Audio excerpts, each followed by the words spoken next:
dance around the pot, James, and don't spare the horses.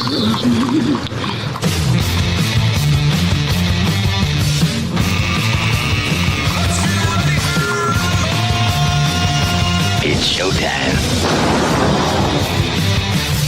Well, welcome in and welcome back. Here we go. It's been a summer since we last chatted, but we're here and we're all ready to reboot On the Ledge, your Ontario politics podcast. I'm Dave Trafford, and this would be something of a mini Ledge feature that was broadcast on Newstalk 1010's More in the Morning, September 15th. 2025, the day we record this piece, the morning after Ontario Liberal leader Bonnie Crombie announced her intention to resign. And of course, all that happened because she got less than passing grades in the leadership review at the AGM this past weekend. So I was on this morning with John Moore, along with former Ontario Premier Kathleen Wynne and former Ontario BC leader Tim Hudak. A momentous weekend in Ontario politics because Bonnie Crombie did not get the endorsement she was hoping for. As a matter of fact, I'm reading Sabrina Nanji, who's going to be appearing on Jerry Agar's show today with her analysis. But she says that Bonnie Crombie was told by her advisors she'd get about 70%. As a matter of fact, they actually thought maybe 75%. Ooh. And as it turns out, it was 57, which was not enough. Mind you, Bonnie Crombie said after that result that she was humbled but would continue. We still believe that a leadership race at this moment would do more harm than good for our party.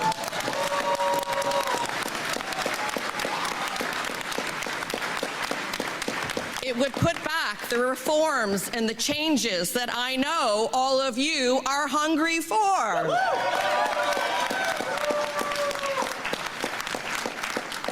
But today's result is a message to me, and I am listening.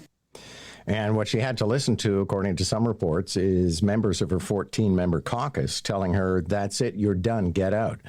And sure enough, by afternoon's end, she issued a written statement in which she said that she would retire, she would resign on the occasion of a new leader being elected. We're joined by the panelists from On the Ledge, the podcast, Dave Trafford, Tim Hudak, and Kathleen Wynne. Good morning to you all. Let me start with Kathleen Wynne, because I have to imagine you were present for this affair. Yes, I was at the AGM the whole weekend, John, and it was on the one hand engaging. There were over 2,000 people registered, and I think all of them were there at one point or another. But there was a tension in the air the whole weekend about what the leadership vote was going to be. I mean, that was undeniable.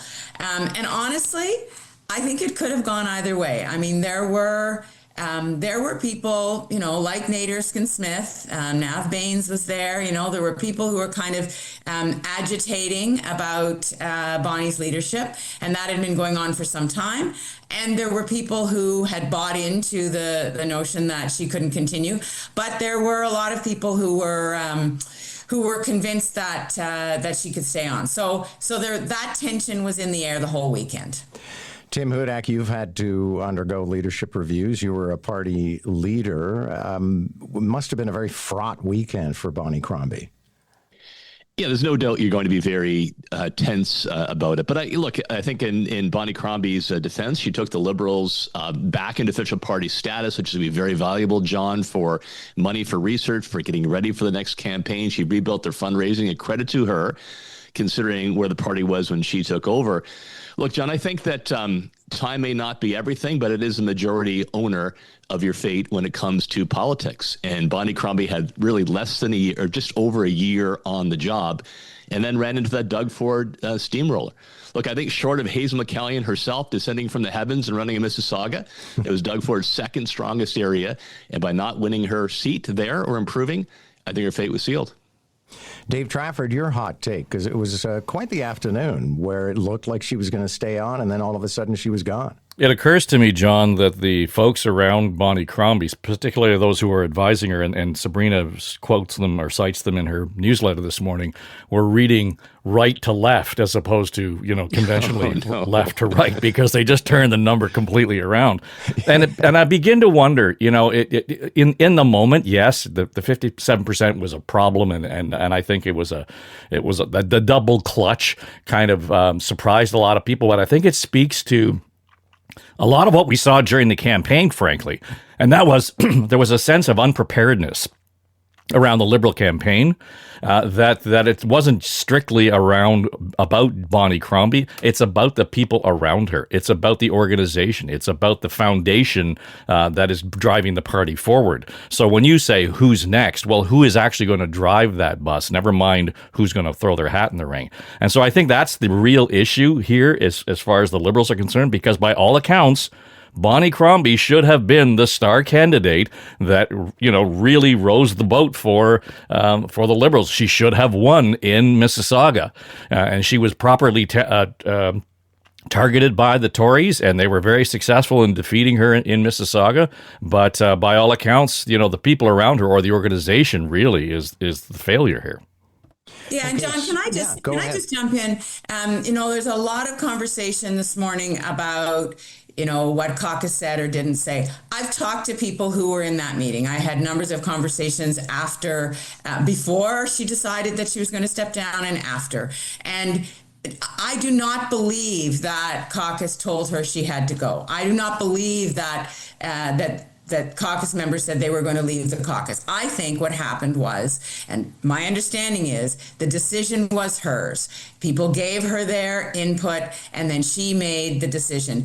There will be these rumors, but I spoke to Bonnie after she made the decision, and I really believe that in her heart she took a couple of hours and she had heard what people had to say, and she believed that it was in the best interest of the party. So I just think we need to respect that, because I believe that is actually what happened. It's more fun to speculate on the other, but the reality is that's what happened. People respected what she did. As Tim said, she lifted the party in terms of the number of members. We've got party status. She raised money that we hadn't been able to raise before for the last number of years. So she deserves a lot of credit in terms of what she did in her time as leader. So, Dave Trafford, I'll come back to you. And the big question is, what's next for the provincial Liberals? And one presumes maybe if Nate Erskine-Smith was the man behind the curtain pulling the levers this weekend, that he has ambitions. But I don't know if he's any better choice than Bonnie Crombie. Well, I would suggest that what the Liberals desperately need is a leader in the legislature. They need somebody sitting in the House. And so I think it has to come from the caucus. They should have learned by now, since the 2018 election, that they need the leader in the House to be present to actually take on Doug Ford. And so, there are 14 members in that caucus right now. Shamji is a capable character, and I think would make a good candidate. But you know what? I would look at somebody like Mary Margaret McMahon, and just because two things: she has run and been successful locally. She's got a good grassroots, foundational politics support. And she's taken on Doug Ford before at City Hall.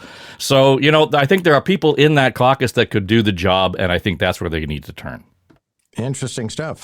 Tim Hudak, any names in mind? I certainly know one person texting me this morning says that with the new geography, maybe Marco Mendicino wants to run. Yeah, well, we'll see the timing of the Liberal convention versus City of Toronto race for that as well. Look, an expression I used to always use, John, that caucus, they're with you, win or tie. And even if they gave Bonnie their support, to fall below 60%, that meant, if not outright organization, whisper campaigns, that there was other available talent. And I understand Navdeep Bains, very present there, sort of auditioning as a candidate. Karina Gould is another, prominent federal Liberal, not put in cabinet this time around. I think there is a significant slate of talent that can be the next Liberal leader. And all of them are the school that Bonnie got us halfway up the hill. I'm the man or woman to take us to the top. Folks, thank you very much. Really good to have you this morning.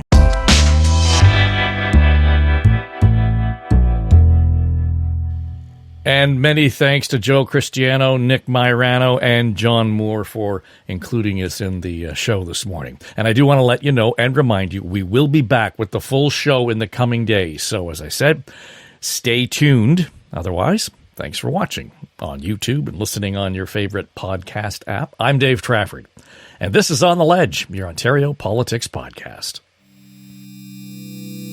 Pay no attention to that man behind the curtain.